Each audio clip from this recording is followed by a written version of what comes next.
کے وسیلے سے ہماری بگڑی بنا دے, ہماری مصیبتوں کو دور کر دے. کوئی پریشان حال ہے ان کی پریشانیوں کو دور کر دے, کوئی بیمار ہے ان کو شفا دے دے. بولو مسلمانوں, آپ دعا مانگتے ہو کہ نہیں؟ نبی کے وسیلے سے دعا کرتے ہو کہ نہیں؟ لیکن کچھ ایسے بھی انسان ہے اپنے آپ کو مسلمان کہتا ہے لیکن وہ مسلمان نہیں, اپنے وقت کا سب سے بڑا دجال اور منافق ہے. وہ کہتا ہے نبی کا وسیلہ نہ بناؤ, ڈائریکٹ اللہ سے مانگو, اللہ سب سے بڑا ہے اس سے مانگو.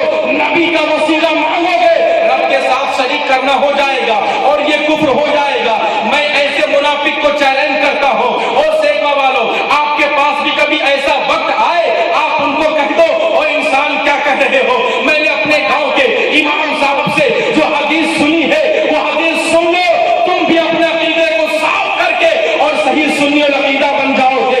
اللہ اکبر کبیرہ. میرے کونین کے مسیحا ہے, ان کا دربار ہے, صحابہ کرام بیٹھے ہیں, آنے والے ایک نابینا آتے ہیں, آنکھوں میں روشنی نہیں ہے, بچپنے سے روشنی نہیں ہے. اب آنے کے بعد عرض کرتے ہیں یا رسول اللہ آپ رب سے دعا کریں کہ اللہ ہماری آنکھوں میں روشنی دے دے. تو ایک بات بتاؤ مسلمانوں, آج کل کسی کی آنکھ خراب ہو جائے تو ڈاکٹر آپریشن کرتا ہے, لیکن کب کرتا ہے؟ کوئی ماں کے پیٹ سے اندھا ہو تو ڈاکٹر اسے دیکھنے والا بنا سکتا ہے؟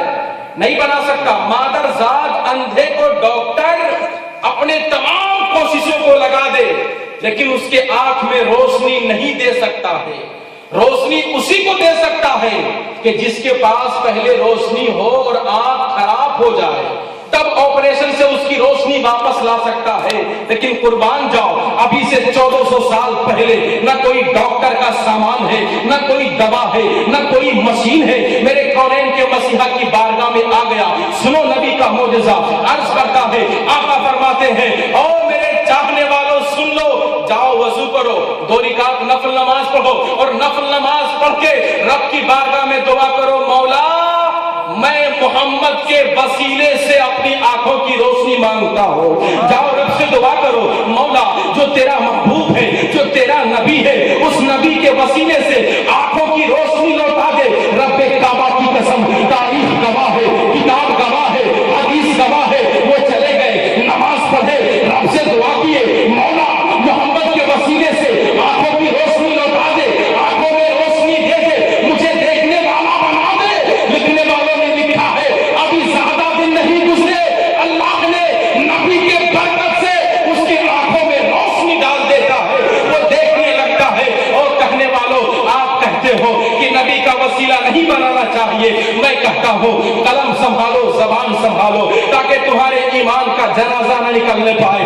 آگے کونین کے مسیحا کی بارگاہ میں آنے والا ایک شخص آتا ہے, یا رسول اللہ ایسا کیجئے نا, میری آنکھیں باہر آ گئی ہیں, آپ رب سے دعا کریں اللہ میری آنکھوں کو واپس کر دے. یہ کون ہے کہنے والے, یہ کون ہے التجا کرنے والے, یہ کون ہے سوال کرنے والے؟ کوئی عام انسان نہیں ہے. حضرت ابو قتادہ رضی اللہ تعالی عنہ ہے, ان کی آنکھیں جنگ احد میں باہر آ گئی تھی, آنکھوں کا ڈھیلا ہاتھ میں ہے, آ گئے آقا کی بارگاہ میں, یا رسول اللہ آنکھ میری باہر ہے. اور سیکا والوں, دنیا کے ڈاکٹروں سے کہہ دو, دنیا کے سائنسدانوں سے کہہ دو, اگر تیری ماں نے دودھ پلائی ہے, انسان کی آنکھیں باہر آ جائے, نس کٹ جائے, اسے اپنی جگہ ٹھیک کر دو اور چند منٹ میں ٹھیک کر دو, میں زندگی کی غلامی لکھ دوں گا. ڈاکٹر کہے گا نہیں نہیں مجھ سے نہیں ہو سکتا, آنکھیں باہر آ جائے, اسے دوبارہ ٹھیک کر دو.